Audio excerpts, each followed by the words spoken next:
All right, everybody, welcome to Tuesday's episode, Tuesday, January 2nd, day after the college football playoffs, which will be the topic. First off, like I start off every video, follow the Twitter page at Luke Talk Sports where you'll get up to date when I'm posting, what I'm posting about, tweeting live with sporting events. Like I was tweeting live with the Georgia-Oklahoma game last night, I will probably tweet live with the game tomorrow, Celtics versus Cavs. We will talk about that later.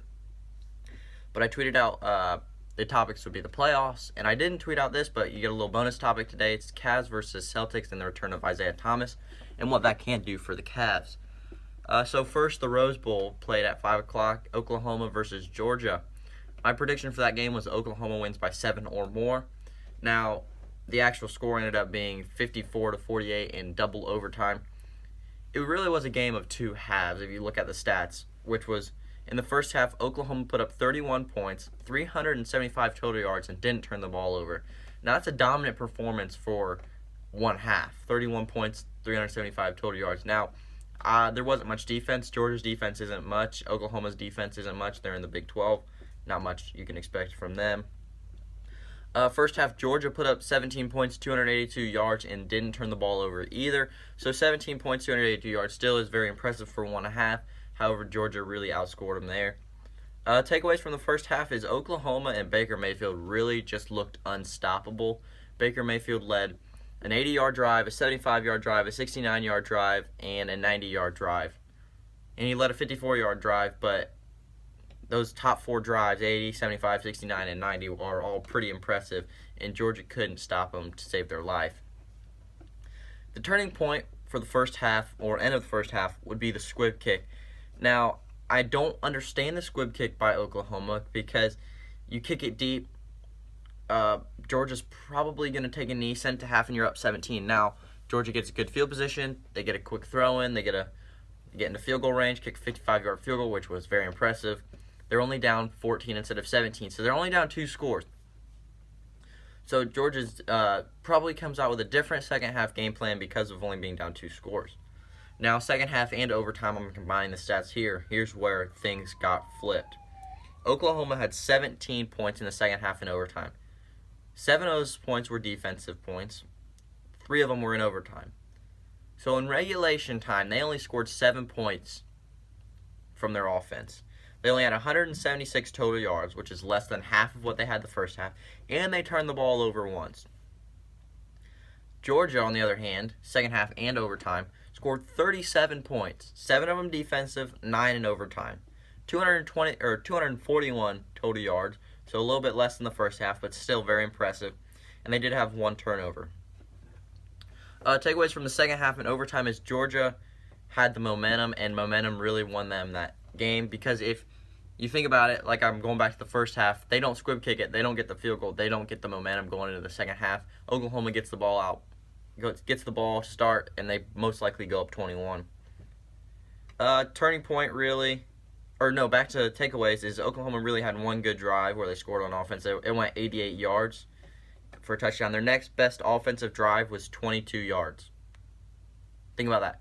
Their worst first half drive that they scored on was, it looks like, 54 yards.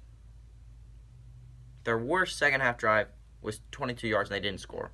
Like, that's just, or their second best drive was 22 yards, and that's just awful. Turning point was the blocked field goal in double overtime. I think that was pretty obvious, and it led to Georgia's game-winning touchdown.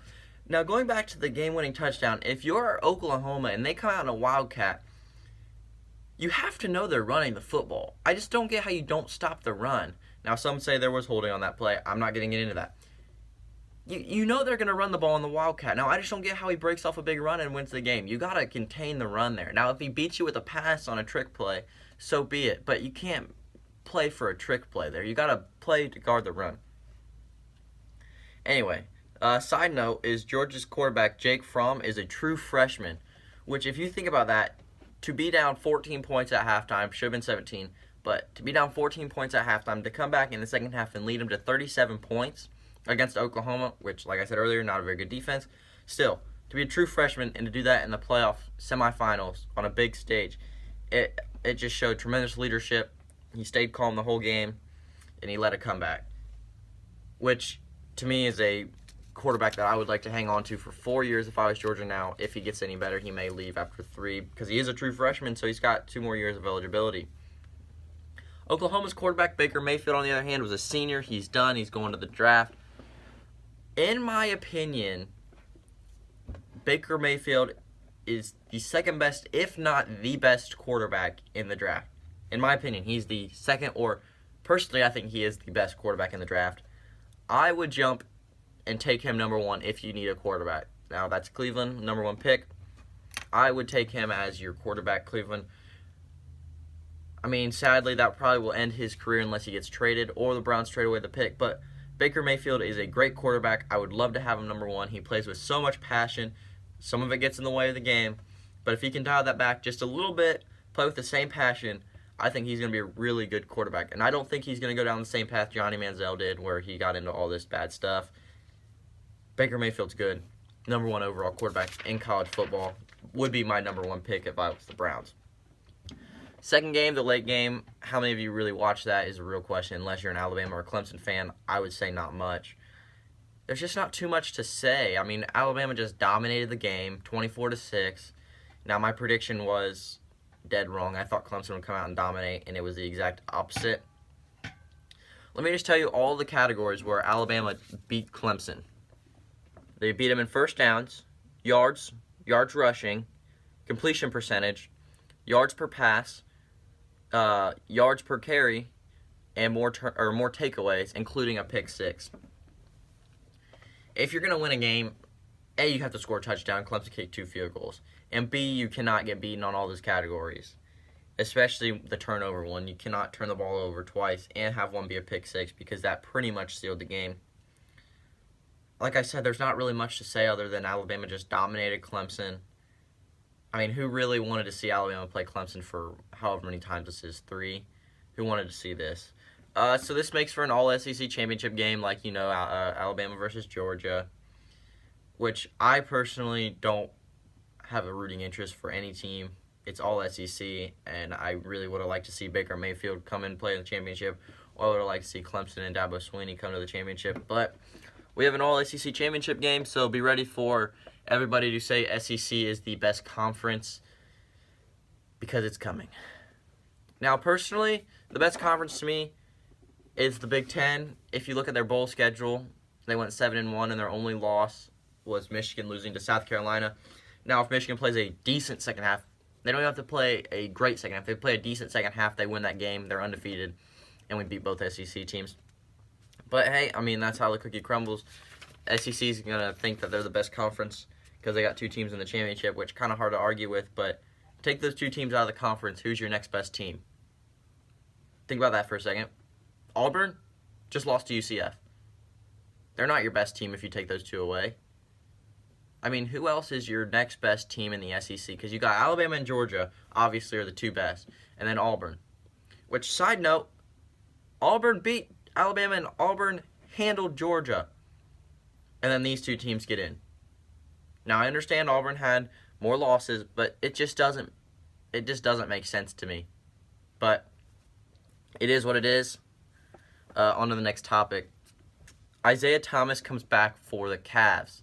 Now, he will come back off the bench with limited minutes, and he comes back tonight. Is it good news for the Cavs, or is this bad news? I think this is good news. They got to work him in slowly. They can't just put him in and have him start. If he can start scoring the ball, that will be tremendous for the Cavs because it'll make the defense not have to solo out, or the defense won't be able to solo out LeBron and double team him because then you can swing it to IT, or you can swing it to D Wade, or you can swing it to JR. You can swing it to anybody on the floor, really, if you have Isaiah Thomas scoring the ball. Wednesday, Cavs play the Celtics, likely to be the Eastern Conference Finals, so it's just a prequel to that. If you can watch the game, you're going to want to watch it. It's going to be a tremendous game, especially with Isaiah Thomas going back to Boston for the first time and playing. In this game, though, I'll take the Cavs by 4. It will be close, potentially overtime. I would not be surprised if it went overtime, seeing how the first game was a 3-point game and Kyrie missed a shot to tie the game and send it to overtime. I would not be surprised if this one's just as close, but I will take the Cavs by 4 in this game. It probably will go overtime, so mark my words on that. But that's today's video. So Like I said at the beginning, follow the Twitter page at Luke Talk Sports. You'll get up to date when this video comes out, when the next video comes out, what the topics will be. And I will see you Thursday.